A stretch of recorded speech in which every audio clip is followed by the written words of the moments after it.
deliberates on new national minimum wage. Work in progress. It will also be discussed by the National Economic Council before we can come out to brief the media.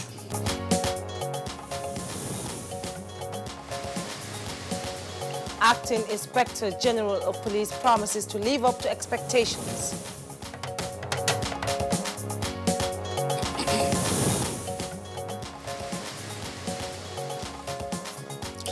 On Good Morning Nigeria today, our focus is on social media and political campaigns.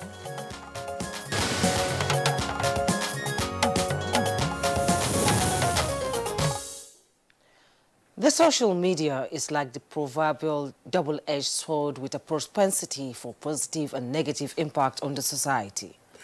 Of course, Jumai, now the power and potency of the social media cannot be underestimated, certainly not at a time when the country is on the verge of another round of general elections. Certainly, Kingsley, as much as social media can be veritable campaign tools or platforms for reaching the masses in the electioneering season, their content can sometimes also be reckless, inaccurate, and irresponsible.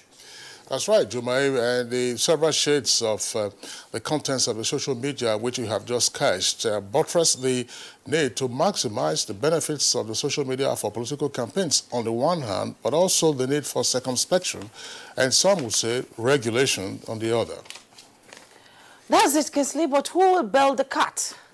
Well, Jumai, there's hardly any public figure that is not active on the social media in recognition of the potency of such platforms for reaching much wider audiences. And if some would say if you want to see real political fireworks, then you need to visit Facebook, Twitter, and other social media platforms. I can only imagine, Kingsley, and recent statistics from the Nigerian Communications Commission, NCC, shows that internet users in Nigeria have hit 103 million. Well, obviously, that's slightly under half of Nigeria's estimated population, which is 198, pushing 200. And of course, the Nigerians who are already exposed to the internet and social media will make use of it in the course of the electioneering season. But Kingsley, what then are the effects of social media on the political campaigns? Can the social media platforms be controlled or regulated? These are some of the questions that we will put to our questions as we look at social media and political campaigns this morning. I am Jumwe Yusuf, welcoming you to Good Morning Nigeria, coming to you live on the network service of the Nigerian Television Authority. And I'm Kingsley Osadolo. I join my colleague Jumai to also welcome you to this edition of the program, in the course of which we have our regular complimentary segments, and these include newspaper review, business sports, foreign, and entertainment. But first, let's take the highlights of the morning news with Abdul Malik Adio. Good morning, Abdul Malik.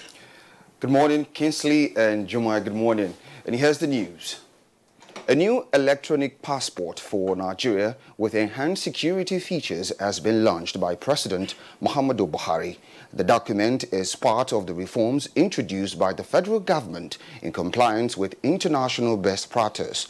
The launch preceded the extraordinary meeting of the Federal Executive Council summoned by President to discuss issues relating to the new minimum wage. Have this passport, it will be good for 10 years. If it is 10 years, you will pay 70,000 in Nigeria and you pay $230 abroad. It will reduce congestion in our office. It will reduce burden on Nigerians in diaspora, especially where there are no diplomatic missions of Nigeria in such territory. We are bringing discipline to the system so that we reduce corruption and make sure payment is done online. We have a series of cross-border issues to deal with, a series of challenges in terms of border security and management. And one of the best ways to do that is to ensure that our passport, contains all these security features, at least to make it foolproof. It is now official that Mohammed Adamu is the acting Inspector General of Police. This followed his former declaration with the new rank by President Muhammadu Buhari. The president was assisted by the former Inspector General of Police, Ibrahim Idris, to perform the ceremony at the State House. Born in 1961 and enlisted into the Nigerian Police Force in 1986, The new acting Inspector General of Police, Mohammed Adamu, was until his appointment a directing staff in the National Institute for Policy and Strategic Studies, JOS. Worthy to be the next Inspector General of Police, and we know there are challenges, security challenges that we need to tackle in the country. We have issues of kidnapping, we have issues of abduction, we have some other security challenges, and we are going to re-strategize. We are professionals. We are going to stick by the rules. We're going to do the right thing. We will not go outside the edges of our job. He's an officer I knew very well. We have worked together, and I wish him all the success. President Muhammadu Buhari has condemned the latest bandit attack in Gandhi district of Rabai Local Government Council of Sokoto State, which reportedly claimed 30 lives. A statement by Senior Special Assistant to the President on Media and Publicity, Garba Shehu, says the President condemns the persistent killing of innocent and defenseless villagers by murderous thugs, and that his administration is leaving no stone unturned to track down those mass murderers and bring them to justice.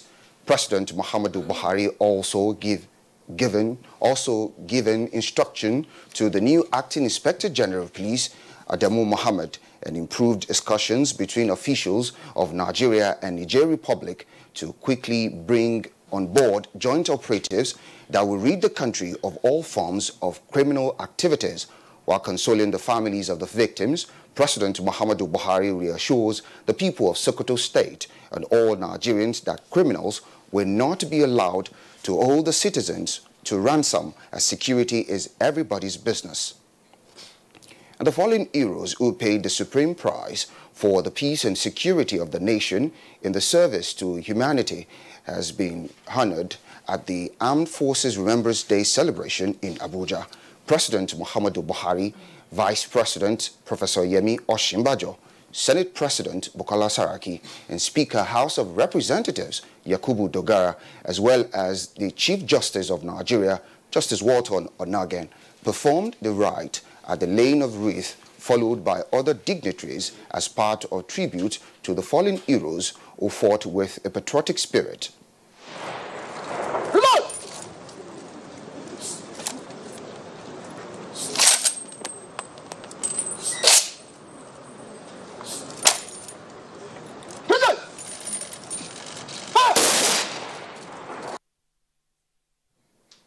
The federal government says ensuring stability of businesses operating in Nigeria remains pivotal, in line with the commitment of this administration.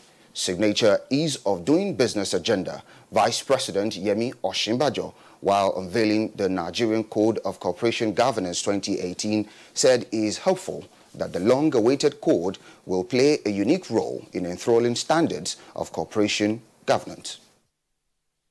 As we promote and imbibe best practices in corporate governance, I'm hopeful that given the constant flow of talents from the corporate world to the political space and vice versa, we'll also be promoting and demonstrating high standards of governance in the political space over time.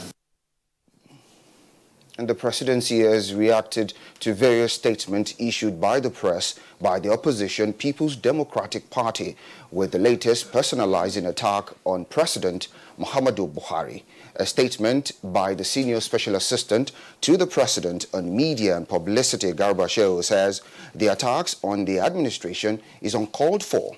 It added that it is high time that Nigerians separate the calf floating around in the air in the name of opposition from the crude and disgraceful invectives being thrown personally at the president. 4 years, the PDP has been bastion of corruption and impunity, and it is difficult for the party to change, but has come to stay. And a chieftain of All Progressives Congress in Rivers State, Tony Cole, has urged members of the party to remain steadfast and continue to work for the re-election of President Muhammadu Buhari in the forthcoming elections. He said President Buhari's second term will bring more developmental projects to Rivers State, pointing out that the APC-led federal government has achieved a lot in the last 3.5 years and will consolidate this democratic gains and good governance. He urged people of Rivers State not to relent in their efforts to ensure victory for all APC candidates in the elections. Are pushing for peace. We know that APC can come in and change the situation, change Bile around, change Soku, change K, change Abonima, where I come from, and move us from an area where we were totally forgotten and neglected to a place of not just peace, but development. So my word to the people, especially the riverine community in Rivers State, is that peace is something that we are definitely going to bring.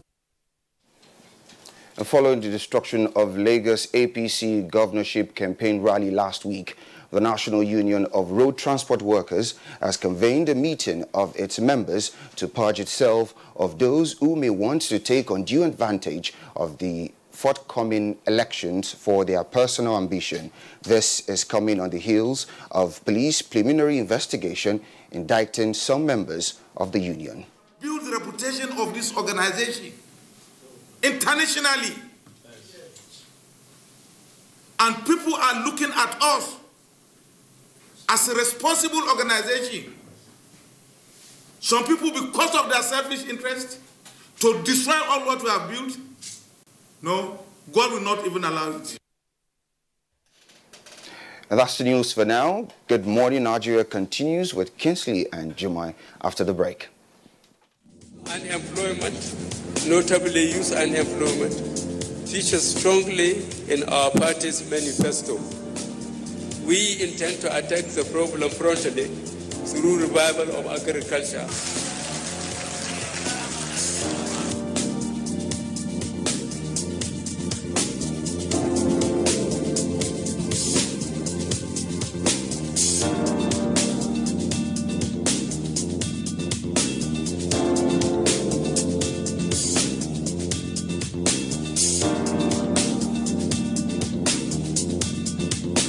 The 30K is going a long way.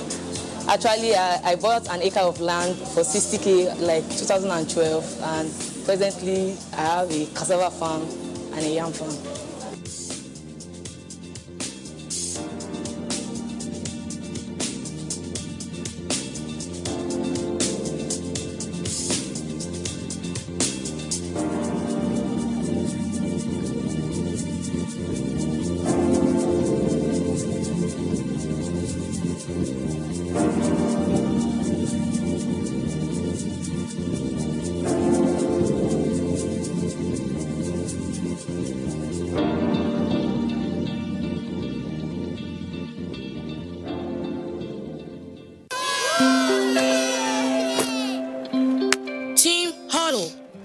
But we lost.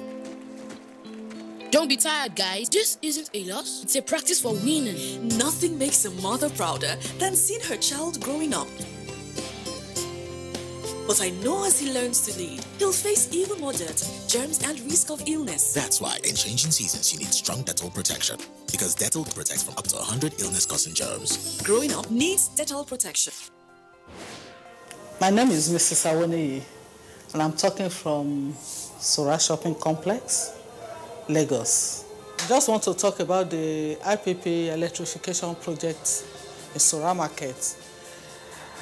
I run a boutique business and I have really benefited from this project so much because since it took off, I don't use my generator any longer. I've had to move my generator home, and I don't think I was once disappointed. Let's hope it will be a permanent project that we will enjoy for a long time. It's so convenient and it's so reliable to some extent.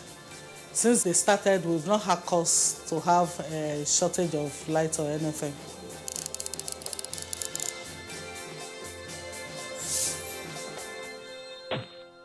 When I was a little girl, I loved spending time with Mum and Grandma cleaning the house.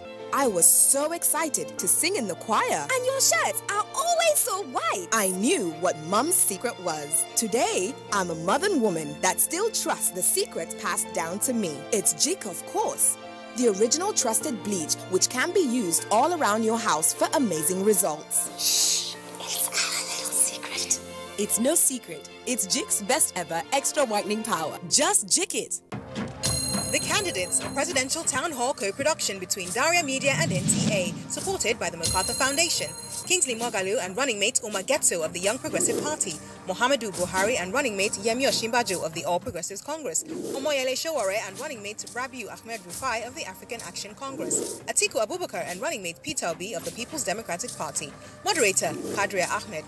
Town hall venue Sheraton Hotel, Abuja. Date Wednesday, 16th January 2019, with the candidates of the All Progressives Congress from 8 to 10 p.m. The candidates will be broadcast live on NTA and other partner TV and radio stations, as well as streamed online on NTA and DTV.media.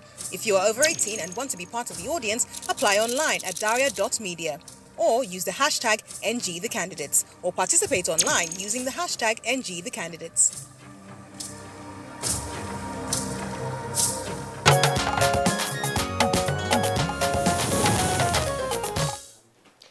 Nigeria and India signed bilateral air service agreement to boost commercial air transport services as oil prices rise by 1% on the basis of supply cuts and economic slowdown. Details on Business News with Joy Uzo. Good to have you join us on Business News. Nigeria and the Republic of India signed a bilateral air service agreement to deepen flight operations between the two countries. The Minister of State for Aviation, Adi Sirika, signed the agreement for the federal government.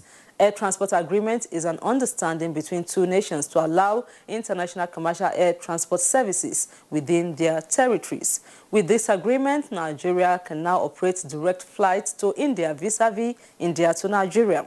Nigeria has so far signed close to 90 of such agreements as of December 2016.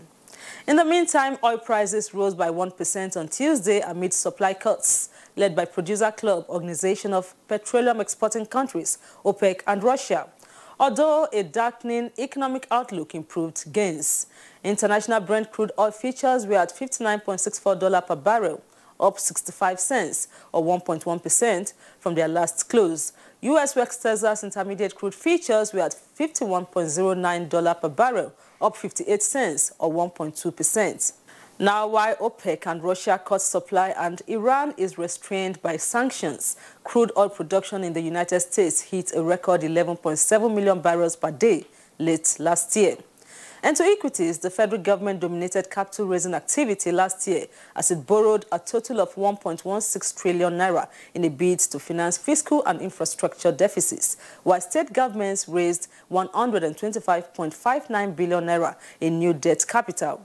The Chief Executive Officer of the Nigeria Stock Exchange, Mr. Oscar Onyema, will disclose this at the 2018 market recap. An outlook for 2019 in Lagos said the market also witnessed the listing of a 100 billion naira FGN Ijara Sukuk designed to finance critical road infrastructure across the country. And just before we go, here is a quick check on how the equities market fared this Tuesday.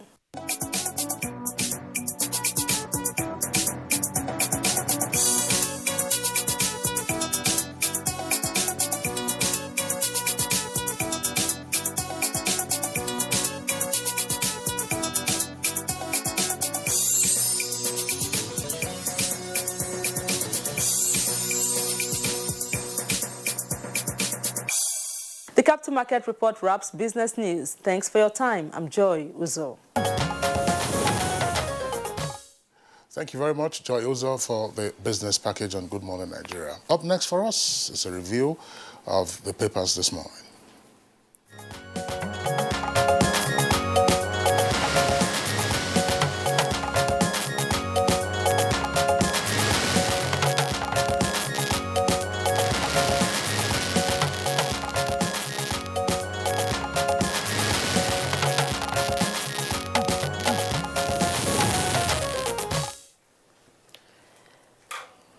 Welcome back to newspaper review this morning. Thank you. Privileged to have you. Good morning, Kingsley.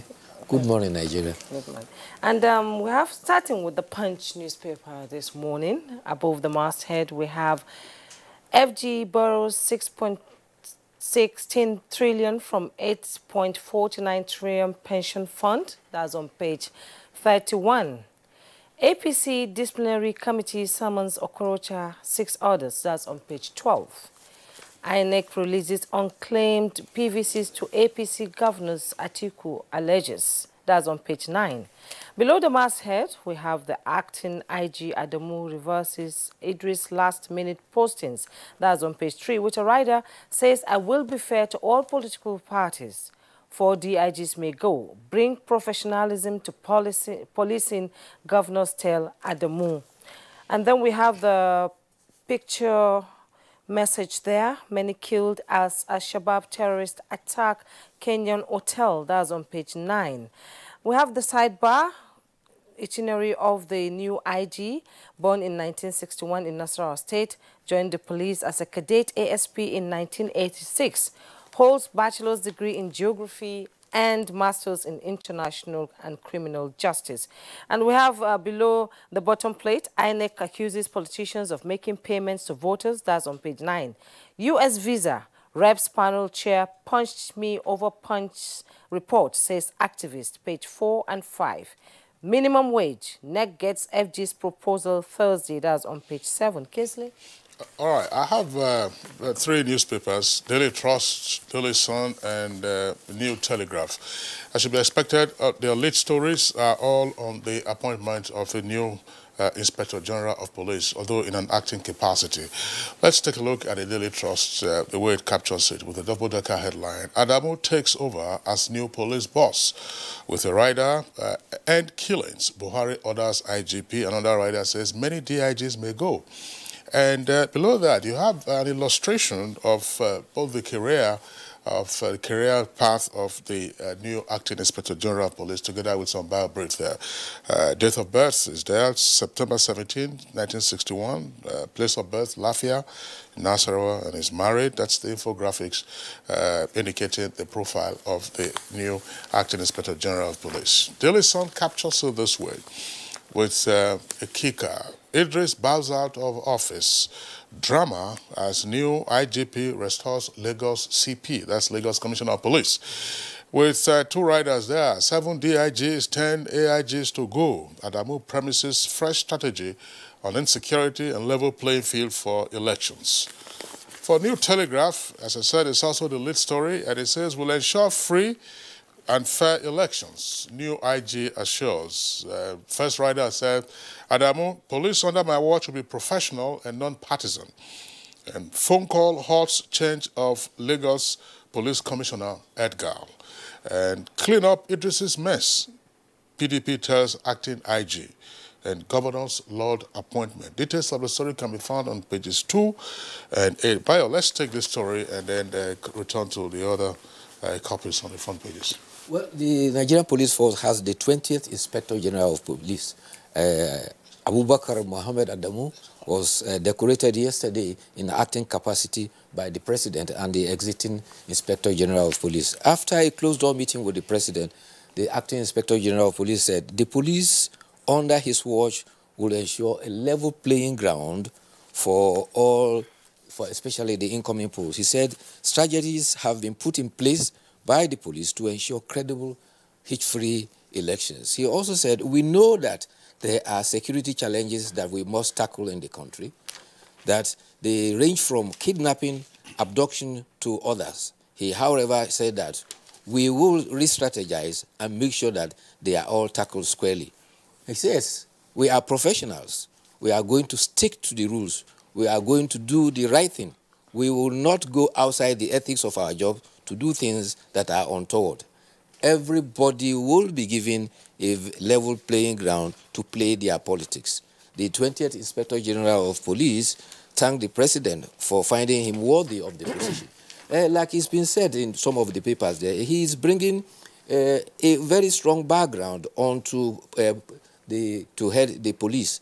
He started as a detective force criminal investigation officer, and from then He has also attended advanced dictative course. He also attended criminal investigation course, West Africa overseas.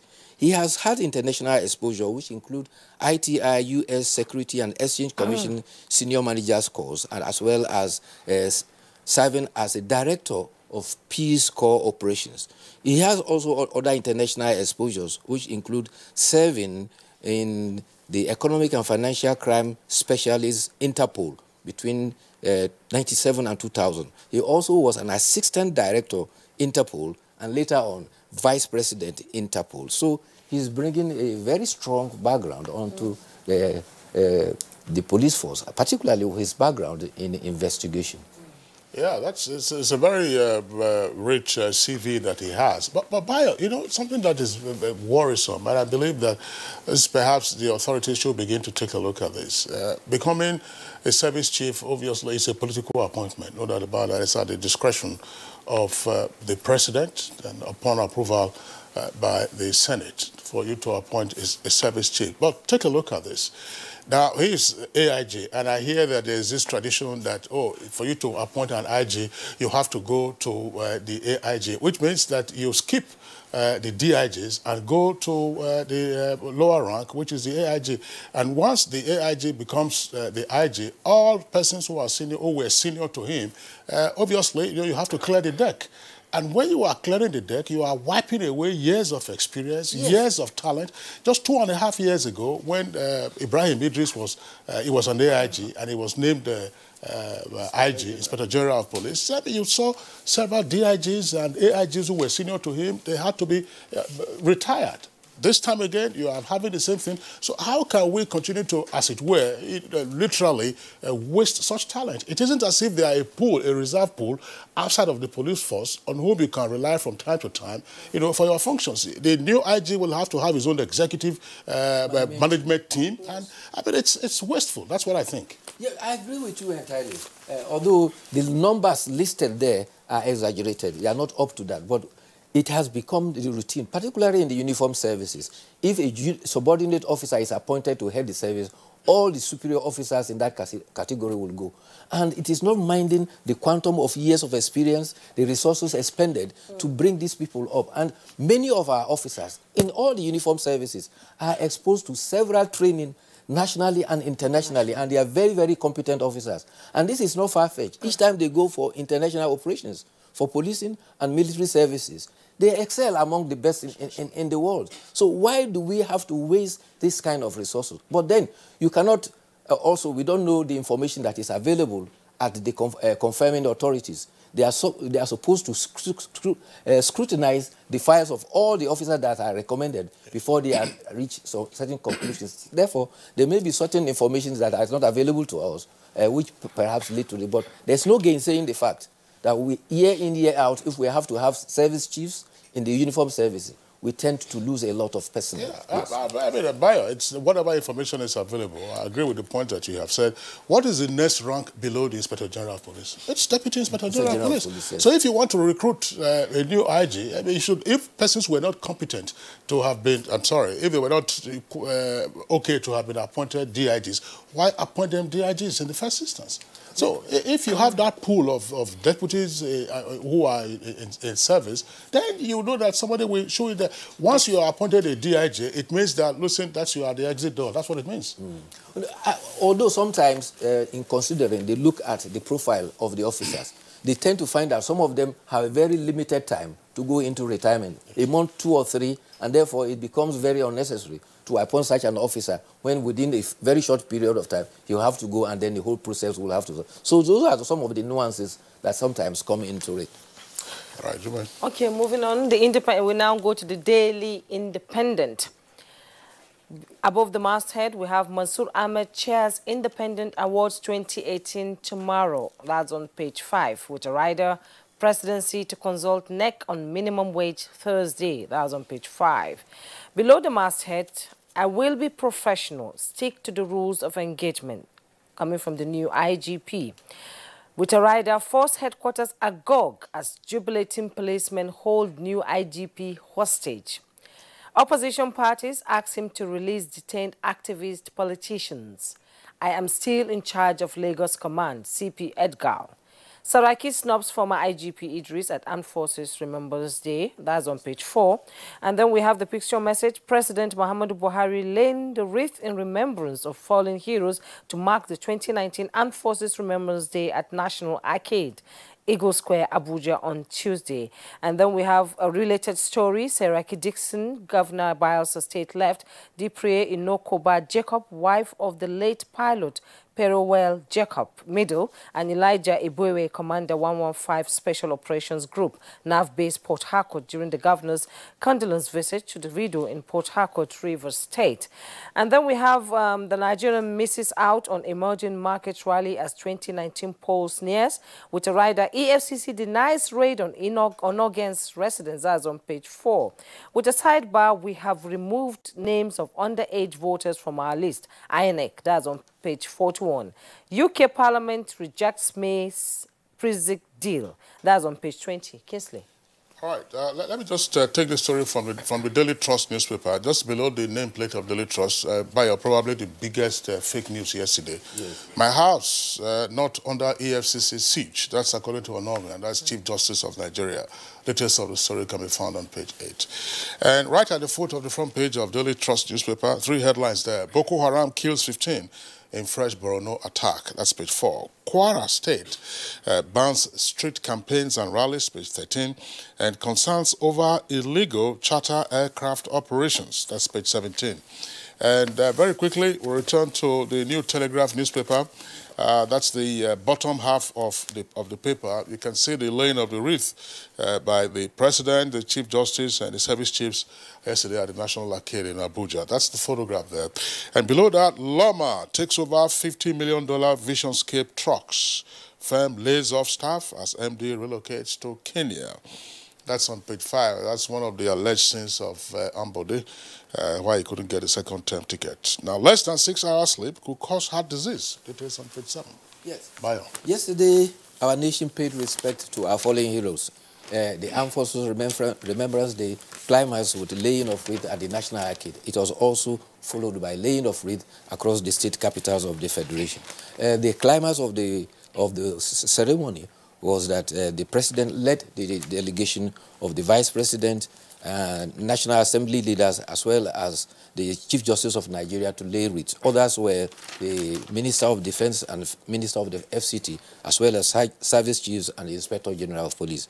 A widow of one of the officers who died just last year in the war against the insurgents also laid the wreath on behalf of the fallen heroes. We owe the widows of the fallen heroes great care, particularly their proposals from legionnaires also calling that not only do we have to take care of the wives and families of our departed heroes, but the surviving legionnaires also require national attention. The other issue that came up yesterday was an extraordinary Federal Executive Council meeting. This was held to deliberate on the national minimum wage. The Minister of Information says that no information will be given about that until the National Economic Council meets tomorrow, Thursday, to deliberate on that. You will recall that the Minister of Labour and Employment had indicated that there is a 3-step. First, the Federal Executive Council, National Economic Council, the National Council of State, before the bill will go to National Assembly. Incidentally, the National Assembly is resuming today. And the stories about anarchy has been raised. There is a national task force for prohibition of illegal importation and small arms and ammunition have alleged that some governors and politicians are stockpiling arms and ammunition. Dr. Osita Okereke, who is the Director General, says that it is to arm thugs during the general elections. He says, apart from that, credible information they have indicated that some governors and politicians are acquiring police and army uniform to be distributed to unidentified youths to cause mayhem during the election. He enjoined the Senate to pass the bill on national commissions for small arms because the ECOWAS Commission had already passed it and advised Nigeria to pass the law since 2017. Then talking about the report from Kwara State, street procession and rallies by political parties have been banned in Kwara State. Governor Abdul Fattah Ahmed pronounced this ban following the orgy of violence that has bedeviled the Kwara State capital. He says for now, only political rallies in designated areas and with the approval of the police will be allowed. Meanwhile, the presidency too has reacted to what is described a call by a lead minority party for disobedience against state.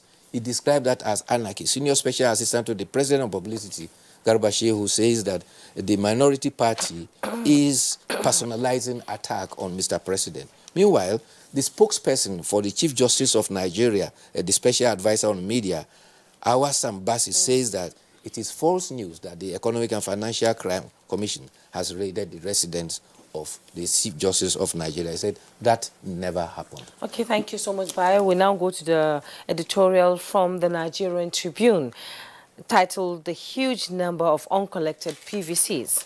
Less than 5 weeks to this year's general elections, the news emanating from the Independent National Electoral Commission, INEC, regarding uncollected permanent voters' card PVCs is less than cheery. Mr. Adediji Seyobi, an INEC National Electoral Commissioner, confirmed recently that over 10 million Nigerians have yet to collect their PVCs. The implication of this is simple. If the situation remains the same till the elections, only 74 million out of about 84 million voters INEC claimed to have registered for the general elections would be eligible to vote in a country where voter turnout during the national election hovers between 40 and 50%. And with 91 registered political parties in the country and about 71 of them reportedly getting actively involved in the 2019 general elections, it does not bode well for the preparedness of the parties if over 10 million of the PVCs have not yet been collected by their owners. And then they say the cause of lower voter participation in elections are legion. This includes ignorance of the importance of exercising electoral franchise, voter apathy, frustration that votes may not count, fear of intimidation, loss of faith in the system arising from bad political leadership, and so on. They said it is of prime importance to note that in a representative democracy, election is the leadership recruitment process of choice, and to refuse to vote is tantamount to abdicating the responsibility to participate in a crucial decision-making procedure like the elections. Yes, that is the strong opinion of the Nigerian Tribune. And they add that rather than political parties engaging and encouraging potential voters to go and collect their PVCs, they are engaging in polemics which is heating up the polity. Now, what are the facts? The INEC says that they have established 8,809 collecting centers around the country. And from 16th of January, centers will be opened, and it will only close a week to election. So if you have not, please go and collect it so that you stand to the chance to elect the person that you want to represent you. So that is the call. But however, this 10 million voters' cards that have not been collected, we should not forget that there could be some persons who have registered and have unfortunately died and may not be available to collect the voters' register. They certainly may not be in millions, but certainly there are others too who are afraid because they probably did not comply with the Electoral Act and they are reluctant to go and collect the PVCs. So, Bayo, I'd like to thank you for being with us. You know, there was a report late last year that we had some 84 million registered voters. So if we have this number of uncollected PVCs, we are saying minus 10, so that will give us some 74, who probably will be... election, you have a 40 to 50% turnout. Well, that's... and that will bring it to about 37 some million. But that's, I'm sure they work out the maths. We might have more this year because there's a vibrant electoral process going on now. All right. Bayo Ateyebe, thank you for being with us. Thank you. We'll see you again tomorrow. Okay, it's Good Morning Nigeria, still on the network service of the Nigerian Television Authority. We'll take a short break now. When we return, we'll be getting into our principal item for conversation. Hate speech is not a joke.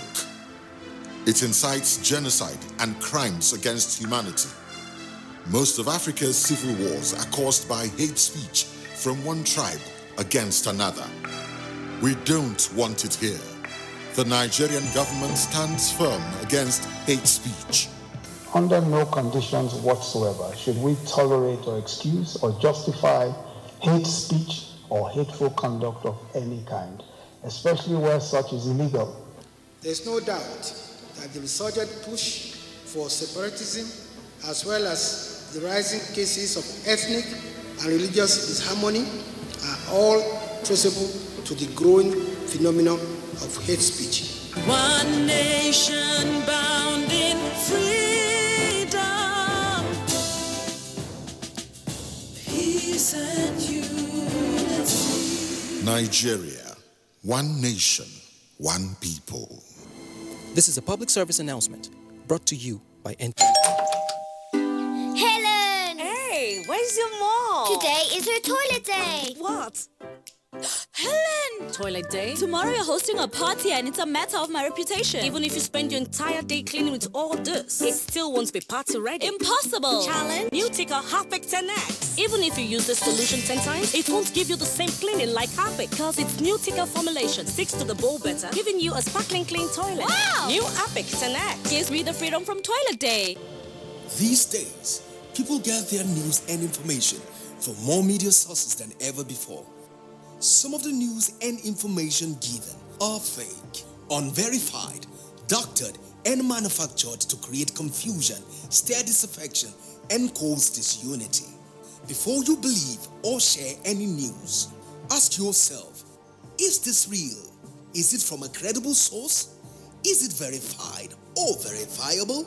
Fake news is dangerous, whether you do it for fun or for political gains. Real people can get hurt. Fake news, don't create it, don't spread it. This is a public service announcement from NTA.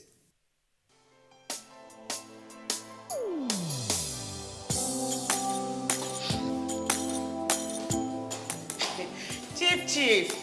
Good morning, sir. You are here already? No, now my spirit day, my body day for house. What kind of question is that? Were you not the one that fixed this meeting for 8 a.m.? You are now coming by 10 a.m. and start asking me jab questions. But Chief, now, I'm sorry. Don't you also go late for meetings sometimes? You know now, African time. No more African time. And no more pancaking of face during office hours. At the end of the day, we will lose valuable time. We will not make progress. If we want to move this nation forward, we must treat business as business and respect time. Change begins with me. Thank you, sir. I'm sorry. Can we go for the meeting now, Chief? Better. This message is brought to you by the National Orientation Agency in conjunction with the Federal Ministry of Information and Culture.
If you are just joining us, this is Good Morning Nigeria, reaching you live from Abuja. And now to our focus for the day, with borders on social media and political campaigns, especially as the general election is about 31 days to commencement. To set the tone for the discussion, let's take this background report put together by our correspondent, Kunde Adeye.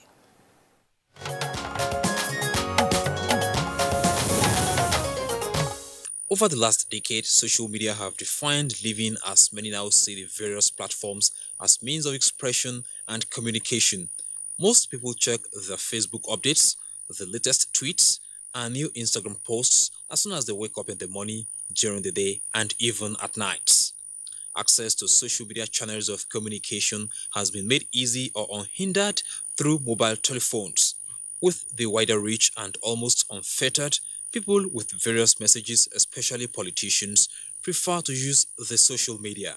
Recent statistics from the Nigerian Communications Commission show that internet users in Nigeria have hit 103 million. The political class has now targeted this aspect of the media as effective means of communication to the populace.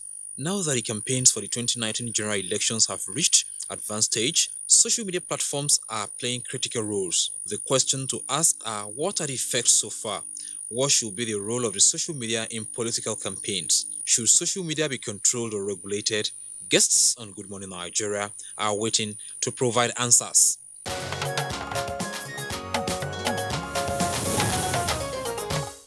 Thank you very much for that background. Now we have guests with us in the studios. First, let's welcome Professor Umaru Pate. Of course, it's a familiar face now on Good Morning Nigeria. Professor Pate is a professor of mass communication and dean of the School of Postgraduate Studies at Bayero University. Professor Pate, pleasure to have you on Good Morning Nigeria Kingsley. A pleasure to be with you again. Also here with us in the studios is another familiar face on Good Morning Nigeria, but it's also a columnist with the Punch newspaper. Jide Ojo, public affairs analyst. Pleasure to have you on Good Morning Nigeria. Thanks for having me. Happy New Year. All right. Okay. And joining us from our Lagos studio, we have Mr. Ayobami Ladipo, a blogger and publisher, Posh Media. Welcome to Good Morning Nigeria, sir. Good morning. All right. Gentlemen, let's once again welcome you. And to just indicate that we've had a conversation on Good Morning Nigeria, and there are concerns or opinions being expressed that in the traditional media, we're not seeing a lot of fireworks with regard to the political campaigns, or the political campaigns are not being heavily reflected in terms of the usual fare that we find in traditional media. But some persons also express the view that the social media is now the key platform where the campaigns are ongoing. Let's have your take on this as a takeoff point for this conversation. First with Professor Pate. Thank you very much. I agree with your observation, and there are a number of reasons for that. You know that not only in Nigeria, globally, let's say since most of the elections from 2011 to date, the social media played considerable role, and now it is increasing. And if you take the Nigerian situation, number one, those who are campaigning are very much aware that our youths are heavy users of the social media. They are engaged with the social media, and they have less or decreasing attention to political activities. So how do you get them? And not only that, again, many of them are not so much glued to our conventional media. So their attention mostly is focusing on the social media. And if you are a politician who is wise and who is properly planning his or her activities, you know that you need the youth to be engaged or to be fully involved in what you are doing. So they're now concentrated on the social media. There are also types of arguments bordering on that. So, all right, Jide Ojo, your take on this. Yes, Mr. Jide. Are we seeing this shift from the concentration on traditional media to the social media?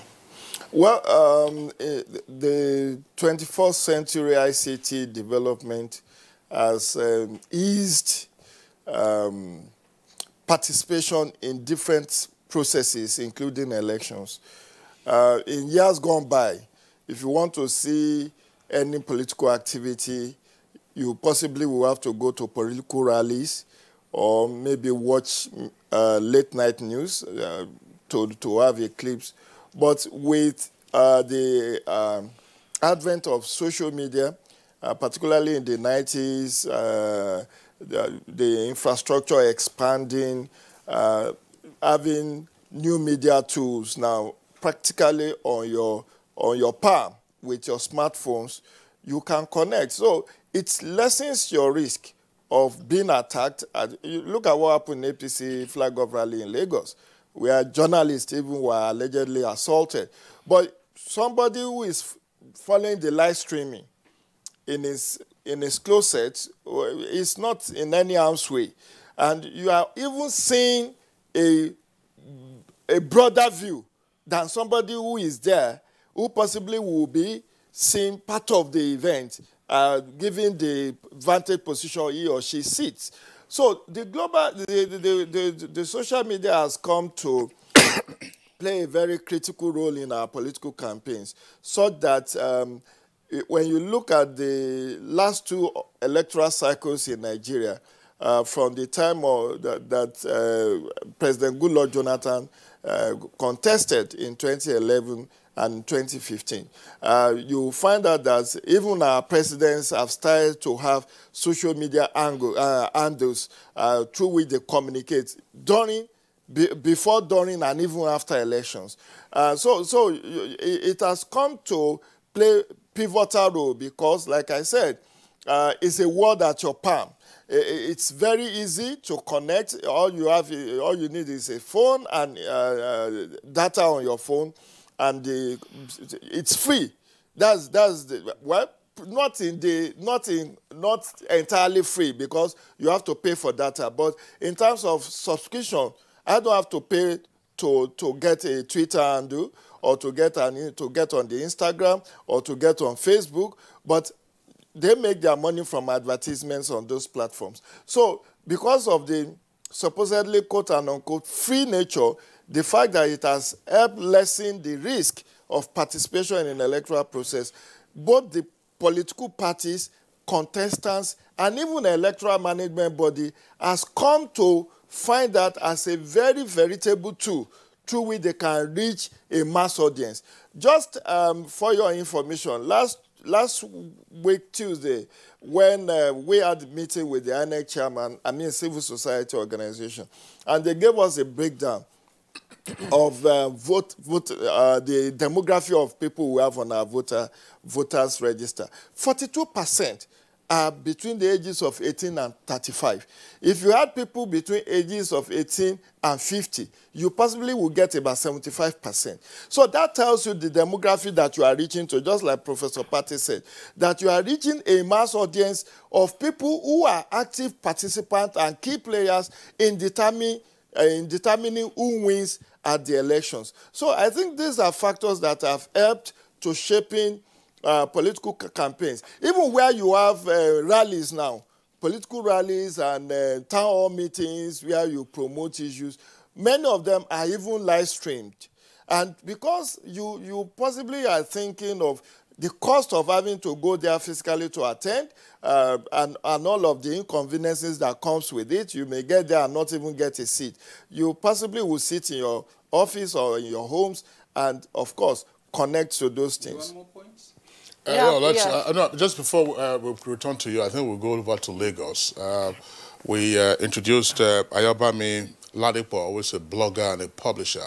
Ayobami, give us your own take on what you think the rising role is for the social media in the 2019 political campaigns. Okay, in the last 5 to 6 years, we've seen the effect of social media in our day-to-day activities and governance. And as regards to the political campaigns, social media now makes it possible for public office holders and those seeking the office to actually reach the electorate at any time and in the comfort of their homes.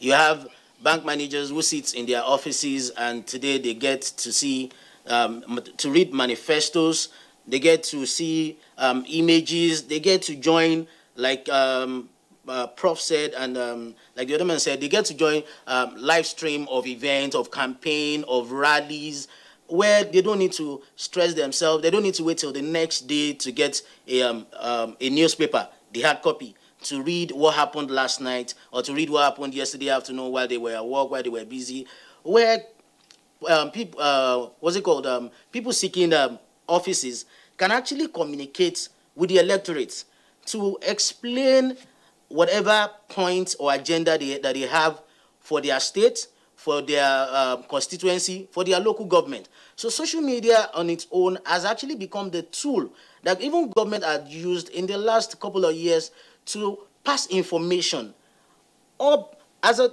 when due without any delay. Every agency now, every arm of government basically have a way to reach out to the people. Every breaking news comes on social media.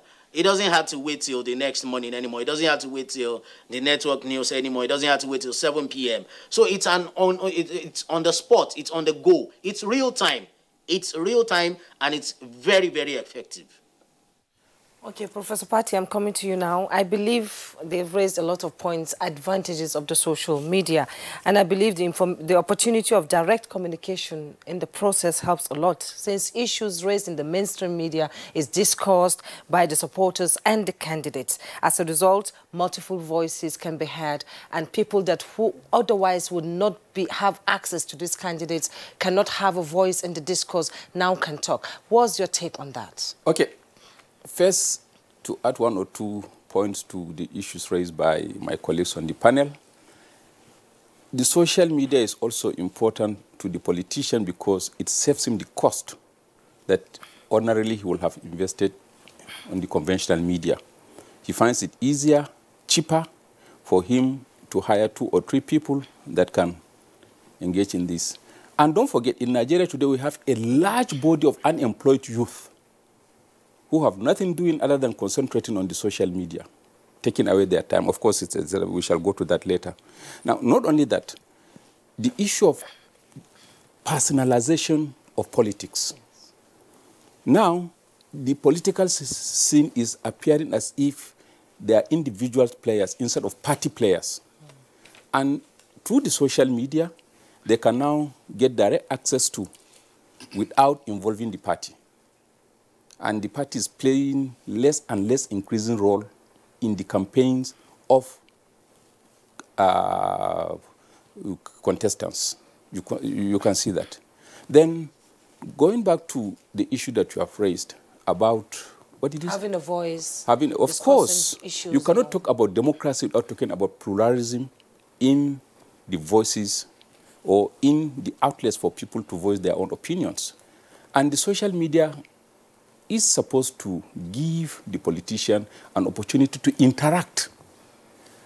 However, there is an issue here. Not every politician responds to questions raised on the social media. They send a lot of messages, top-down, one-way flow, but when audiences raise questions, just try on your own, on your Twitter handle or on Facebook or whatever, respond to any of these politicians, send questions to him and see how many of them can respond immediately. Very few of them. What many of them do is they just send the messages, download it on the rest of us, believing that we are consuming, we are believing in what they are giving us. So you cannot talk of democracy, like I've said, without talking of plurality of voices. And this is one of the beautiful additions we have, which subverts dictators, subverts those who may wish to control the opinions and thinking of society.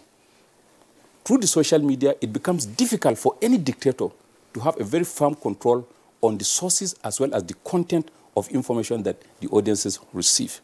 Now, look at even presidents who run their regimes through the social media. Of course, you know what is happening in the US. Major government policies are announced on Twitter handles. And increasingly, many more governments are adopting that style. So who knows in the next 10, 15 years how the scenario will look like. Yeah, Professor Patti, thank you very much, and indeed the other guests, for the perspectives that you have introduced into the conversation. One point, Professor Patti, you've talked about is that one trait that we are seeing with social media utilization in political campaigns is that it's a one-way street, rather than a two-way street where you have communication going out and a feedback mechanism that is also real-time. The other one, of course, is that a plurality of voices, is important, and the social media environment provides that. But let's back up a bit and return to some of the issues articulated by Jide Ojo with regard to what we are seeing now with the numbers. All right, we have those who are aged between 18 and 35 or even more or even older, could be larger in numbers. But these are, some would argue, absolute numbers. No electoral value? No, absolute numbers. Yes. Electoral value is one aspect. Now, the spread of utilization is another, considering our rates of literacy or illiteracy. Are these factors to bear in mind when seeking to describe the utilization of social media in political campaigns? Yes. Like just what I've said earlier on, these instruments are not as elitist as the television, for example, you might say. And if you look at the statistics in Nigeria, I think the last time I checked Facebook, about 140 million users or so in this country. But the extent to which they consume and make sense of this information is quite another factor. Many of us are not critical in consuming this information.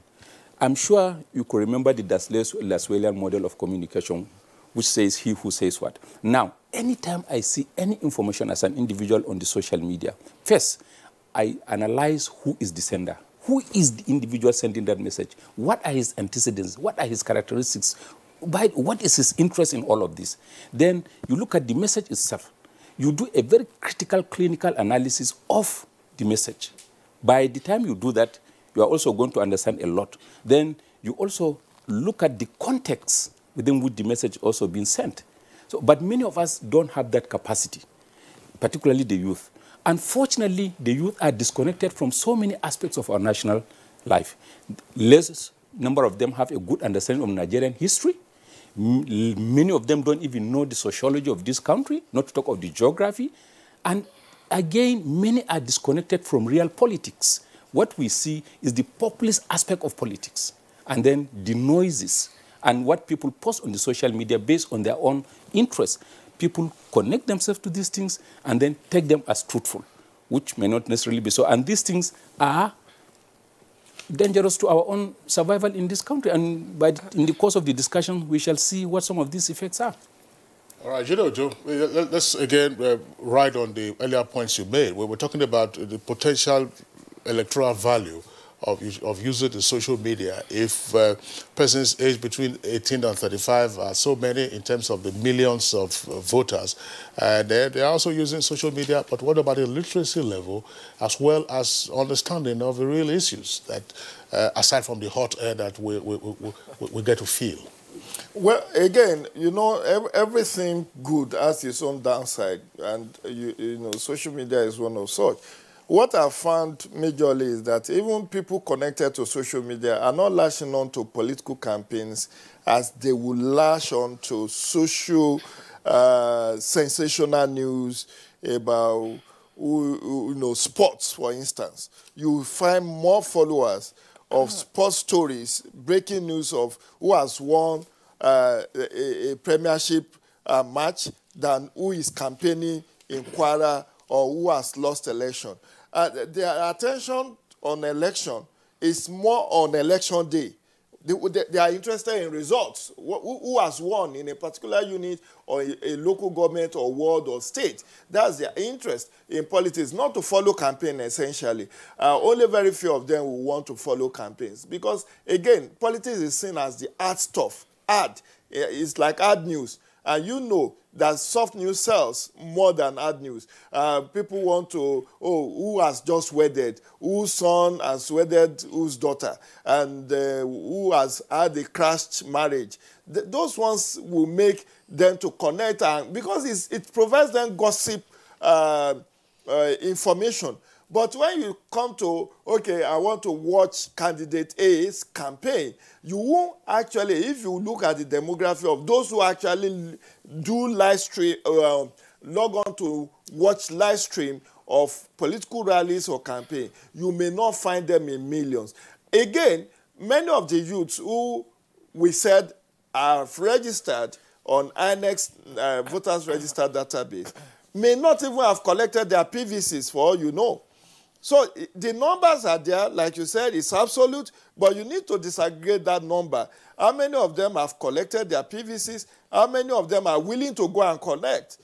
now there is an opportunity. They were complaining, oh, I don't want to go to local government or for INEC. INEC said between 14th and 21st, we are bringing it down to the world level. How many of them have made that? And then they are easily influenced by their political leanings. Some of them will tell you, oh, this election is already rigged. I don't think I need to waste my time to go and vote. So the point is, as much as it gives you opportunity to reach mass audience, particularly the youth demography, it has not also helped, because you have to combine the social media platforms with other forms of outreaches for you to have an effective campaigns. If you do all the social media, like some of the candidates who do not have the structures of their parties behind them, they are tweeting, they are posting on Facebook, they are posting on Instagram, where they are reaching a particular audience, but they may not have the electoral value that that person is saying he or she has. But if your party has the structure from wards to local government to state to national level, and you are able to mobilize resources to also do real-life campaigns, because the people who are enduring voters are usually the middle-aged and the elderly. They have more time and patience to follow through their political participation with coming out to vote at elections. You'll find out that more women will come out to vote than men. Boys of by 18 to 35 may use the opportunity of the restriction of movement on the election day to play football and watch live matches in their homes than even going out to vote. So this has to be disaggregated for you to really know how effective social media has been in political campaigns and electoral process. In terms of content, would you say social media has been used by politicians responsibly so far? Well, it depends on who.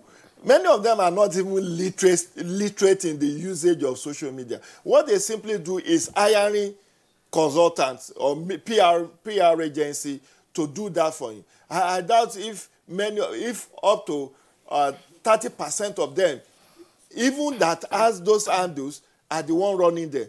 They particularly, maybe their aides, they do have... Many of them are analog. Exactly, they are archaic, they are analog. Many of them actually will appoint aides on social media who does all the... And that's where what Prof said is very instructive. You see, they cannot feed you back because they themselves are not in control. And whoever is in control has to cross-check with them before you respond on their behalf, because it will seem the impression that the receiver is getting is that it's the president or it's the governor that is getting back to me. If it does not clear from his or her principal and he gives us feedback without cross-checking with him, and there is a backlash, he may lose his job. So these are some of the things that have not made feedback mechanism through the social media as effective. All right, Prof, let's pause here and return to Lagos. Okay. Ayobami is still with us in Lagos. Ayobami, let's have your take on what the two guests here with us have said, with regard to, one, the content, and then the potential reach of the social media, and plus, as we very well know, the phenomenon of e-rats. Okay, let's start this way. As much as we feel that social media has its own issues and lapses, I still need us to understand that social media has done a lot more good than just the harm. And it has been able to help sensitize the youth. The youth that we claim, like Mr. Jide just said, that most youth between the ages of 18 to 35, even on election day, they end up playing football on the street or watching live TV shows and football matches and the rest of it. Most of them would not really have had any understanding of the hard news if not for social media. Most 20, 21, 22-year-old today that knows things about the Nigerian politics would not have any understanding of it at all, if not for the fact that they've been able to read online, they've been able to have engagement online, have discussions. Not many youths actually read newspapers. not many youths will go to a vendor to get that hard copy and buy a Punch or a Vanguard or what have you. Not many youths are interested in sitting down basically to discuss about Nigeria, about a governor, about a government policy and all of that. But the advent of social media brought a lot of things to the youths. That's why till today, you now have engagement, like you said. You have feedback.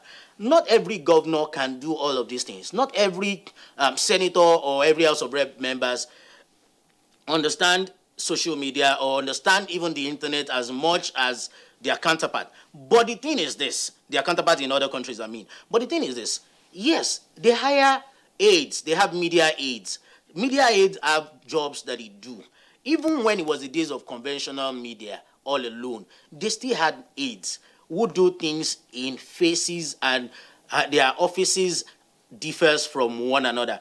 Social media on its own, the only thing that pains me is the fact that till today, there's no e-voting. Otherwise, the numbers would have actually been translated into real results. As much as real time, it would have given us that result that we need. But the fact that many of them will sit down on election day, let me remind us that in 2014, during the government of President Goodluck Jonathan, the internet has it that Goodluck Jonathan became the most abused president in the world, not on the streets, not using questionnaires, not using the hard copy questionnaires that were filled and distributed on the street, but on social media. That affected his person, it affected his image, it affected his manifesto and whatever agenda that he was trying to sell. So it sold him in a bad light. That's the effect of social media, because what you sell goes to everybody virtually at the same time, where discussions and opinions will begin to emanate, and people begin to see things like, okay, so you see this, oh, okay, this is the reason why this is like this. The average 17, 18-year-old does not know who Shagari is. But because of social media, has been able to read about a Delegiwa, has been able to read about a Shagari, now understands how Obasanjo became president at the first time and the second time. But without social media, a lot of things would not really help. So it is a time that social media has played a critical role. And yes, it is still evolving. Just like our democracy itself is evolving. And it's still going to get better. Come 2023, I'm sure that social media will play a major role, which I believe maybe at that time, we would have gotten it right to the point that we would do e-voting so that people can even sit in the comfort of their homes and they can vote for their candidate without the fear of being attacked, without the fear of going to a rally and facing whatever kind of violence.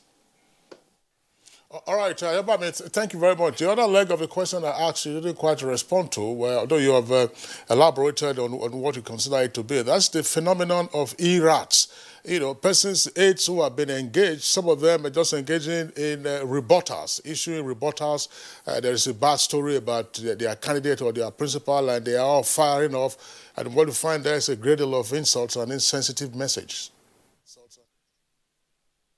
Okay, in that regards, like I said, social media itself has its own lapses. And that effect with ERAD has to do with sometimes when you get what we call the fake news. When you get things that are just used to malign candidates, when you get false stories, lies against probably a ruling party or against the opposition. So sometimes it is not the same with the hard news that is verified, that goes through phases, through the editor, through the assistant editor.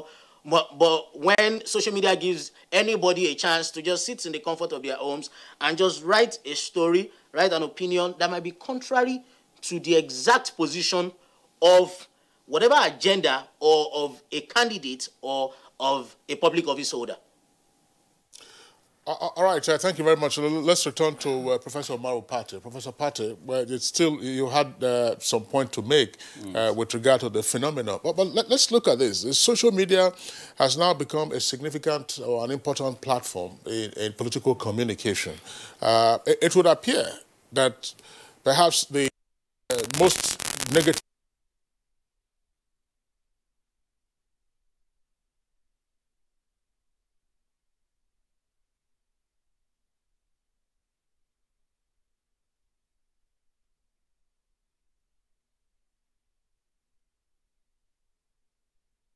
sufficient utilization of the social media for these campaigns? I'm asking this question against this background. It is possible for us to assume that we are on a national plane, and yet you have a number of elective offices. There are persons who are seeking to become House of Assembly members. There are persons who are seeking to become governors, who are seeking to become House of Reps and Senate. And their constituencies are far more limited than the constituency of, say, a president.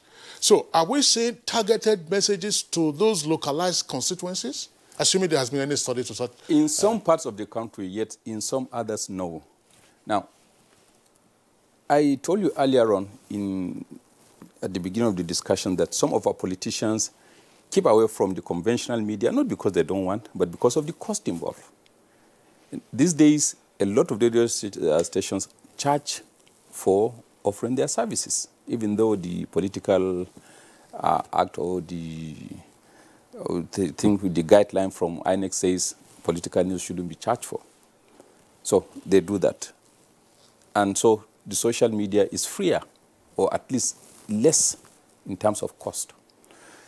Ideally, people should be utilizing particularly radio to reach our local audiences, because a lot of our people listen to radio. And not so many people are also on the social media platforms, especially those who are a bit advanced in age, if you look at the studies that have been conducted in this country. But for so many reasons, we do not do that. There is also the issue of access. In many of the states, opposition parties are not given freer access to the state broadcasting organizations. And because of that, they resort to the social media. Not only that, again, in responding to some of the criticisms and some of the abuses that you see openly. For example, a governor will go elsewhere, say something on the state radio station that is against the opposition. The opposition will not be given the access to come and respond. So the only way to respond is what? Use the social media. You go there and then say whatever you feel like, including lies, manipulations, and all sorts of things. And not only that, again, many of us try to avoid hard issues. Issues that are real, issues that are of national importance, and that need deep analysis. We do not want to subject our minds to such analysis. So what do? We prefer to listen to the easier gossip kind of information which comes on the social media. And so we resort to that. We do not engage in real national debates, especially at the lower level. So the social media gives us that easy access to just distribute whatever that is on our mind, which may not necessarily be the reality of the situation on the ground. And if you look at the content, what do we see as content emanating from a lot of our politicians to the public through the social media? They are reflective of some of the national challenges that we have been confronting in this country. Ethnicizing, religionizing, regionalizing, politicizing, and avoiding real debates on issues that are of substance, objectively analyze situations. Any subject you see, the moment you start reading, you now start seeing people skewing or coloring it with some kind of, either he has stolen so and so. And look at the kind of debates we are seeing in this country today in form of electoral campaigns. They are just attacks and attacks and attacks instead of focusing on real issues. And because of that, minds of people have been so skewed to the extent that we are only concerned with the issues relating to these attacks instead of asking our politicians to account on their behaviors in office and also how they are going to address issues of education, issues of financing, issues of technology. Look, Nigeria is almost 50-something years of, we got our independence in 1960 to date. Is how many years? Almost 60 years. 60 years. 60 years, we are still talking about taking water to the villages. 60 years, we are still talking about basic roads infrastructure. In some other countries, they're talking about technology. How do we refine our defense policies? How do we refine our educational policies? But we are still talking about how do we finance our primary schools? How do we upgrade the quality of local governments? And our politicians are happy when some of them are having billions of naira in banks. Who can, Prof, thank you very much. Again, well, part of the outgrowth of our conversation had to do with the quality of the campaigns for 2019. Is it possible to alter the narrative in the social media and focus on issues, bearing in mind the somewhat limited space that the social media provides and the short attention span for its users. I mean, the kind of debate that Professor Omaro Pate envisages, it's something that you have to be patient to engage in. But who can alter the narrative and say, now, let's begin to interrogate the how? You're going to do this one. So what is the how? How do you finance public education? How do you finance health? That's an aspect of it. Jide. Well, again, politicians have always devised escape routes for whatever they want to do. You know, as he said, politicians campaign in poetry and delivered in prose because if wishes were horses, beggars will ride. And, you know, much as I said earlier on that some of them do not know how to effectively use the social media, those who even know would deliberately stay off responding or giving you the how as you have requested because they would rather engage in rhetorics, and it's very convenient for them to lambast one another, to spread fake news about one another, because that's the destructive way through which they will refuse to account to the public. And you see, even those who engage in issues are very evasive. They give you an ambivalent and ambiguous promises. Oh, don't worry, we are bringing water to you, we are bringing light to you. How many are you going to existing one? They will not tell you as to be able to hold them to account. You want to generate the mix account. Usually by that they give is that they never the rot was so they were very to let us know. I mean you I mean 26 months Oga the elect how do you then force them? They did not receive the cooperation. They tell you, oh, what has affected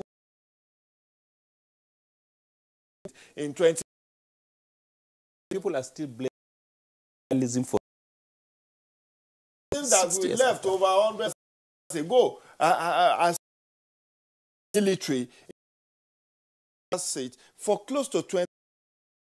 We see people for our current that they always find the road, not because they are, but it is their no. It's to have to people with high falutin English that they search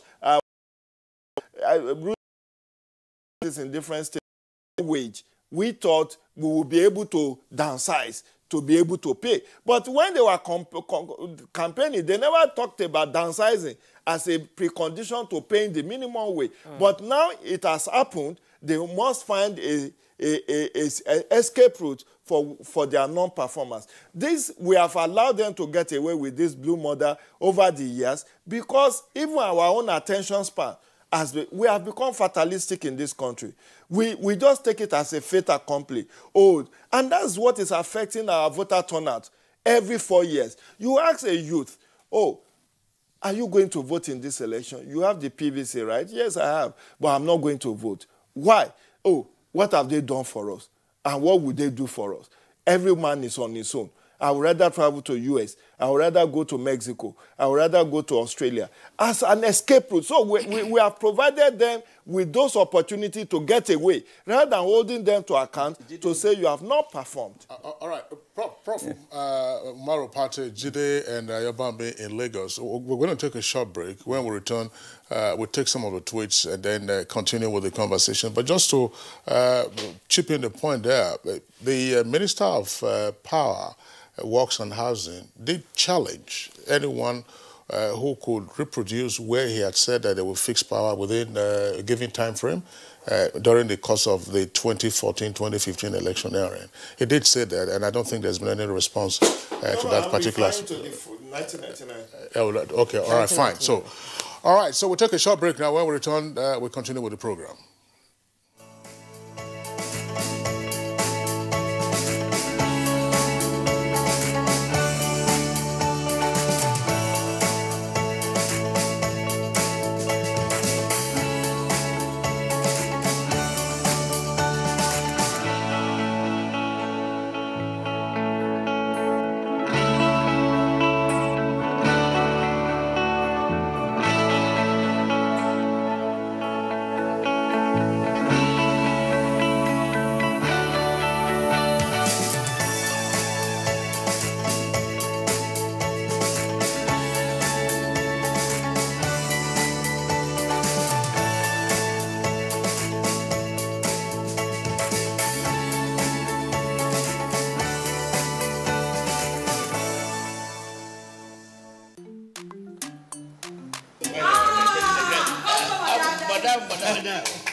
Brought us as usual. As usual. You have no problem. For the three you are welcome, sir. As usual, yeah? Welcome. You take that one. Take that one. You don't understand? We want Nigerian homegrown rice. Finish. You don't have? You don't have? Join the rice revolution today. No other rice that tastes like Nigerian rice. Are you sorry? That's the Nigerian rice we are talking about. Chocolate made in Nigerian rice. Healthy food. I'm going to bring Mrs. Mom to come to chocolate rice made in Nigeria here. And see how it are made. Correct. And how they are cook it. Correct. Homegrown rice are good for your health. It boosts our economy and give employment to our people. This message is brought to you by the Federal Ministry of Information and Culture. Nigerians. Suicide bombers are not spirits. They are not ghosts. They are human beings like you and me. They live amongst us. They are your neighbors. They are your friends today, but terrorists tomorrow. So you must know your neighbor now. Security begins with you and me. Know your neighbor. Be vigilant. Be security conscious. Report suspicious persons, objects, and movements to the police and other security agencies. The security of our nation is a duty for you and me. If you see something, say something. Nigeria, unite against terrorism. This message is brought to you by the Federal Ministry of Information and Culture.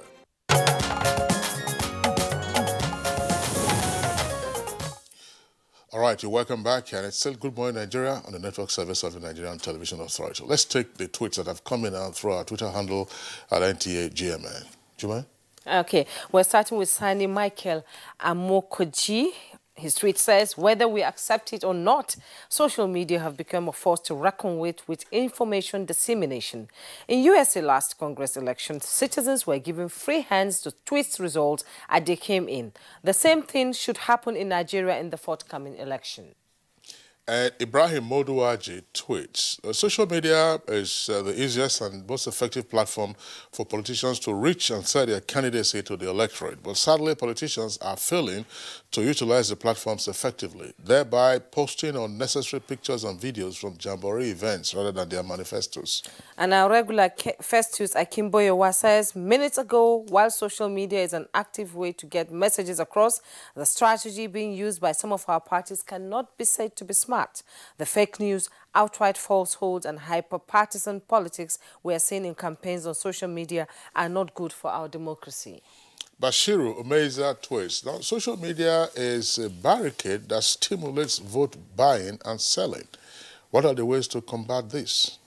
And Ife Chukudi says, social media should be business-oriented. Unfortunately, we have turned it to lies and propaganda department. Law Alpha C continues along that line. It says, so many lies and empty propaganda that have characterized the social media platforms make it not too conducive for campaigns. And Daily Jackson Solomon says social media platforms like Facebook, Twitter, and YouTube allow politicians to speak directly to voters without spending time and circumvent the traditional method of reaching voters through paid advertisement. Sadly, in the Nigerian context, it is being used to promote hate speech and fake news. Now, Comrade Ungala says campaigning social media has both negative and positive consequences. Okay. Next, we're taking the second tweet. Ibrahim Moduaji, it is unfortunate and sad to see the comments coming from the electorate, especially on Facebook pages of politicians, photoshopping and attacking personalities of these politicians instead of engaging them on issues at hand. Social media is misused in Nigeria. Festus Akimboyewa again has this tweet. It says the role of social media and digital marketing should be analyzed after the 2019 elections to see whether it's an effective way to get messages across and if it's a smart strategy. And Lawal Alpha C, no single political party has posted its manifesto and lofty ideas on how to address the many challenges bedeviling the nation on social media. Yeah, Yazonam Dauda tweets. It says social media is affordable and easy to access by politicians for campaigns. It is without stress. I think that's all. Well, yeah, there's another one there from Musa Abdullahi. It says, I agree with Professor Pate that most of the messages tailored to audiences are top-down and one-way flow. Politicians don't respond to questions raised by the electorate. So those are the tweets that we have in the meantime. But, of course, in looking at the full amplitude of the utility of the social media, message content and other aspects, one key thing, Professor Maro Pate, you talked about the one-way flow of communication that we are seeing with regard to the use of the social media for political campaigns. One major issue that we have always had with regard to elections, void or invalid votes, and therefore the need for voter education. How much voter education are we seeing in the course of the campaigns? You noted the point that you are having more personalized campaigns now, but at the end of the day, political parties and candidates will have to enlighten much more deeply their potential supporters as to how to vote and when to vote, where to go to. Are we seeing this in terms of the contents of the social media? Not so much. You see, the perception we have, I think a lot among our politicians, is that it is the duty of INEC to educate the voters. And it is not necessarily so. It's supposed to be the duty of INEC, yes. It's supposed to be the duty of the political parties and their contestants, and of course, civil society organizations. But what you see happening today is that mostly INEC and civil society organizations, and less of the political parties doing that. Perhaps they wait until when it is time to go and vote, they then direct their audiences, their supporters to do that. And going back to the quality of the information that we see on the social media, we do not see, like I've said, a hard aspect of it. It's mostly the gossip, the attacks, the fake news. And except if you are critically minded and if your mind is well trained, some of this fake information you see, you can't even detect. Some of these attacks, you assume they are realities, but they are not. They are all a bunch of lies crafted by some very intelligent minds and distributed to the public. So we need to do more. And one thing we also need to talk about is these things are happening mostly at the federal level. Then, like you have earlier raised, Kingsley, what happens at the lowest level, particularly local governments? Look at the state of our local governments in this country today. And we are now heading for elections. Nobody is talking about that. Right. There should be no reason why today we shouldn't be debating about the state of local governments in this country, how the state governments have completely emasculated and killed the local government system by taking away their resources and bastardizing the entire thing. Nobody is talking, and we are heading towards elections. So do we still elect people who do not believe in the existence of the local government system apart from taking away their resources? And who sets the agenda? Let's return to that. Who should set? Because assuming we've been taken in one direction, which is unsalutary or healthy for the polity, who now says, look, gentlemen, let's redirect this? Because do the politicians listen? After February and March, we probably will have no right to complain that, hey, listen, we are back again to the same old story. Wait a minute. Yes. Can you please rewind your mind to the primaries that took place in the major political parties in this country? How did candidates emerge? What is the leadership recruitment system in this country like? Can you say that the real people participated in the election of those who should become candidates in the political parties? And if you do not have a say, how do you not exercise a control and even mainstream your opinion on what should happen? You know that. Yes, Mr. Pate, as an expert on media and society, you look at the media as a direct link with the people in the local government, as you were saying. Politicians now come out with conspiracy theories that fires up their base and angers their supporters. Verbal insults that could, translate into physical. Because they lack ideas to convince and influence the voters. So what do you do? Look, when you meet people who perhaps do not have clearly defined agenda, one of the ways they do is to confuse you. Yes. And once you are confused, you do not have direction, your level of thinking goes down. So what happens? You join the bandwagon and you start, or you go into the frenzy of making noise and just celebrating over nothing. This is why in this country you see us every day over-celebrating over nothing. We underachieve, over-celebrate, and deliver less. And this is what our governments seem to be happy with. And the people themselves, because they lack they lack the reference points based on the traumatization they went through over the years. So they become happy with what they have. And nobody talks about it again. And even if you talk, where do you go to? If you want to go to the court, how many years will it take you to go through the court system? And at what cost? If you want to talk to the structures of government, are they even functioning? Look at the war that this government has been fighting over corruption. And look at how corruption has been fighting back with all its strength. All right, Professor Patrick, thank you very much. You know, Joe, I'd like you to speak to what possibly can happen with regard to agenda setting through the social media, assuming that it's still a great deal of emptiness and attacks and insults.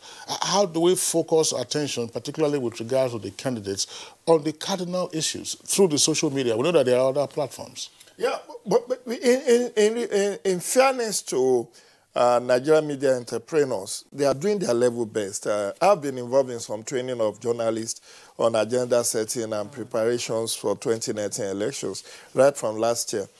And, you have to also note that all the traditional medias in Nigeria, all the traditional media in Nigeria now have social media platforms. That's true. All of them have their online presence. If you want to stay in business now, you must have online presence for you to be taken seriously. In fact, there are so many online publications. You talk of, don't let me, so that I don't get surcharged for naming names. But the bottom line is that the internet has become the major purveyors of news. And in doing that, they have been setting the agenda. Because if you are raising issues, you expect the contestants to respond to those issues. Just yesterday, there was a town hall meeting where some political candidates, presidential candidates, met at one hotel here and debated on the forthcoming elections and what their agenda and all of that is. But not so deaf as those who will not hear. The bottom line is that much as some of them have prepared policy documents, you know it. We have Next Level, we have Making Nigeria Work Again. There are less feasible ones that are also in circulation. Many of the candidates, particularly the presidential candidates who are ICT savvy, Professor Kingsley Moghalu, Obi Ezekwesili of this world. If you Google their websites, you will see their policy documents there. They have set their own agenda. It's for us to react to those agendas. How are we analyzing? How are we distilling? How are we examining those agendas that have been set, either for themselves? And then how do we interrogate in setting new agenda and changing in the narratives from what they are intending to do and what we... For instance, I would have expected a kind of need assessment, whether the Next Level document of this present administration emerged from a need assessment. Did it come from that? The Making Nigeria Work Again, was there any feasibility study done or research that says that's our top priority issues that needed to be engaged in the 21st century? None of this happened. What we have rehashed over the years is that, people are hungry, so I will provide food security. How? You are saying, okay, we will just diversify. It has become the buzzword now, diversification. So everybody is lashing. Yesterday, almost all the presidential candidates that were involved in the debate at Sheraton Hotel were lashing on to restructuring because it's very convenient for them to lash onto it. But when they get to office, they start telling you, you know what? Our own conception of restructuring was not the one you thought we were going to do. We have different models to doing this. So the bottom line is that, in essence, agenda setting could be two ways, from the contestants and from the electorate. The electorate are doing their own bit by raising the issues, but the feedback they are getting, in spite of raising those issues, are not very convincing. They are at best nebulous and ambivalent, so that when they even win, you can't take them to task on what they have said, because the issues are very well known to us. Do we even have an agenda in this country? Do we have a defined national development plan that we could say, this is where Nigeria is heading? We had Vision 2020, but today, what document can you pick up and say, Prof, for the next 20 years? We can even use the SDG. If we can... If that is assuming we contextualize it. Yeah, that's what I agree with you. Gentlemen, we have 17 SDGs gentlemen, that we latch on to. There is the ARGP, an economic recovery and growth plan, that encompasses... Good. Yes. Good. No, it's not as if I don't know that we have. Yes. But to what extent is the document mainstream into our systems? Like and how aligned are our units to the document? You, Professor Patti, I think, most of the time, Nigeria is taking away from the U.S. presidential election most of the tips, set up for their campaign. And, Trump used a lot of, conspiracy theories to get into office, the Mexican wall and all that. And then we come here, working again was a Trump, Good. Yes. Now, since you have brought up the issue. Yes. First of all, are we aware that already foreigners are using the social media to influence the outcome of our elections? Already they're involved in the process. You remember the Cambridge Analytica. And if Russia could be interested in manipulating or influencing the American elections, what makes you think that America, Russia, Britain, and other countries will not be interested in influencing the outcome of the Nigerian elections? Well, how many of us can detect that as of today? But it is happening. Yes. Professor Patti, thank you very much. Well, you've raised another issue. I don't think we'll have enough time to get into that. You talked about what is our national agenda, what is our national interest, and how do we get around to defending our national interest. So that's a very critical thing, but not today. Yes, we can get into that. We have all kinds of ideas flying around. Let's return to Ayabami in Lagos. Ayabami in Lagos, again, you've listened to the two guests with us here in Abuja. Let's have your take. How can we much more effectively, if you like, the key actors now, much more effectively utilize the social media for two critical purposes? One, voter education, and secondly, on, if you like, refracting the agenda from the kind of insults and attacks that we are seeing to drilling down into the how. You want to do this, how do you want to do it, and how feasible is it, so that you can have an informed citizenry who then goes out to make a choice on voting day. When it comes to voter education, I think Prof said something earlier, like INEC and civil societies should actually, they have a major role to play about educating the people. Political parties also have a major role to play about educating the people. Now, do they do this alone via conventional media? No. Social media plays a major role because they are able to reach out to everybody, the 19-year-old to the 70-year-old. You can explain the basics to them. Let them understand their own civic responsibility. A lot of people today, till today, youths basically, feel that, oh, there's nothing that will change. Oh, this is just like that. This is how it's done. It's going to be rigged. Names are being written. But there's a need for us to understand our civic responsibility. It's a must for you to stand up on election day, go to the polling booth and cast your vote, and for you to understand it. Now, setting the agenda, I want to counter something that Prof said. When he said that social media makes it look like a one-way traffic. Let me use Lagos as an example. A particular candidate in Lagos of a political party seeking the office of the governor on every Sunday in the last, say, 4 or 5 weeks, engages people on Twitter. He engages people to explain, to read out his agenda, his manifesto, and tell people, have a discussion. He engages them, get questions, and he responds. I think it's a 1 hour or a 2 hour engagement where he explains every bit by bit what and how he wants to achieve all that he has set in place. I don't want to mention names, but that had been on for the past 4 or 5 weeks. So it means that it is not just social media, it is not a platform, but it is we as a people, it is we as a nation. And this is not just peculiar to Nigeria, it is a global thing. I'll tell you this, that America, for example, today, the president of United States of America, Donald Trump, has issues with himself personally. And even when it comes to social media, it's the president that comes out and he will tongue lash anybody or any agency or any media house. Now, will those things have been possible without social media? No. So it is not just about, oh, probably it's the Nigerian mentality or it is the African thing. No. But it is about we as a people. Because sometimes we tend to divert our attention from real issues to unnecessary attacks and to fake news and the rest of it.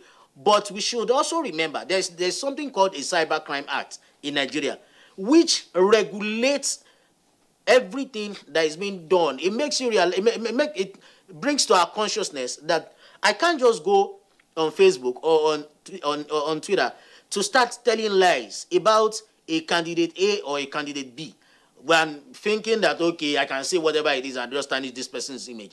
Now, you can be arrested, you can be jailed, 3 years, 7 years, and what have you. All of that is in place. So setting the agenda is between the political parties, the candidates, and for we as the electorate to engage them on critical issues. What do you want to do? How do you intend to achieve this? For how long will it take you? What's the duration? How do you take governance beyond providing borehole? How do you take governance beyond just giving exercise book? How do you take governance beyond saying that you're going to feed students in public primary school every afternoon during lunch? How do you take governance to issues that affect our individual day-to-day life? Infrastructure, health, education, transportation. How do you take governance to issues like that? Things that would be very, very productive, that would take us from a point A to a point Z. All right, Ayobami, thank you very much there for your opinions. Once again, we're going back to our viewers and the tweets that they have sent in. Lawal Olaya has this tweet. As good as social media has made electioneering campaign easy to follow, hate speech by some politicians on these platforms endangers peaceful coexistence in our country. And then Bright says the importance of social media can't be ignored because some of the things people never knew before have been exposed, either in good governance or bad governance or other activities across the globe. Kudos to social media. Now, this is from Net Adam. It says, I don't think we should prioritize the social media over the conventional media because it doesn't reach, that's to say, social media, reach all the people, but only some people who are mostly the youth. And what about the local people and the aged who are not active? Mukhtar Kawu says, unfortunately, the issue of fake news rather than campaign on issues has dominated the social media nowadays. Politicians should learn to play the game of politics according to the rules. And Abubakar Musa Abdullahi has this last tweet. Now, most Nigerian youths are not concerned about solving the problems of our country, but are exceptionally good at criticizing governments and politicians on the social media.